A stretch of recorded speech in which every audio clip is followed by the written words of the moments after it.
নিত্যযাত্রীদের দীর্ঘদিনের দাবি পূরণ। বনগাঁ শাখার রেল যাত্রীদের জন্য সুখবর পূর্ব রেলের। 20 আগস্ট থেকে শিয়ালদহ বনগাঁ রুটে চালু হতে চলেছে এসি লোকাল। অসহ্য গরম আর ভিড়ে ঠাসা লোকাল ট্রেনের যন্ত্রণা থেকে এবার মুক্তি পেতে চলেছেন শিয়ালদহ বনগাঁ শাখার নিত্যযাত্রীরা। আগামী 20 আগস্ট থেকে শিয়ালদহ বারাসাত এসি লোকাল পরিষেবার পরিধি বাড়িয়ে বনগাঁ পর্যন্ত করা হচ্ছে। সপ্তাহের সোম থেকে শনিবার পর্যন্ত প্রতিদিন নিয়মিত এই রুটে দৌড়বে শীতাতপ নিয়ন্ত্রিত ট্রেন। তবে রক্ষণাবেক্ষণের কারণে রবিবার বন্ধ থাকবে এই পরিষেবা। 20 আগস্ট থেকে চলবে এসি লোকাল। শিয়ালদহ থেকে ছাড়বে সকাল 10টা 33 মিনিটে, বনগাঁ পৌঁছবে দুপুর 12টা 23-এ।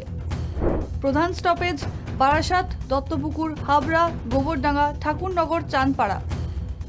বনগাঁ থেকে ছাড়বে দুপুর 12টা 35-এ। শিয়ালদহ পৌঁছবে দুপুর 2টো 25-এ। বারাসাত বনগাঁ লোকাল সকাল 11টা 30 মিনিটের বদলে ছাড়বে সকাল 11টা 40-এ।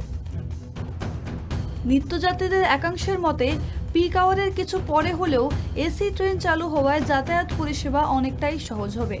রেলের এই নতুন সিদ্ধান্তে এখন থেকেই খুশির হাওয়া শিয়ালদহ বনগাঁ শাখার ট্রেনের সাধারণ যাত্রীদের মধ্যে। সুকৃতি ভট্টাচার্যের রিপোর্ট, KTV কলকাতা।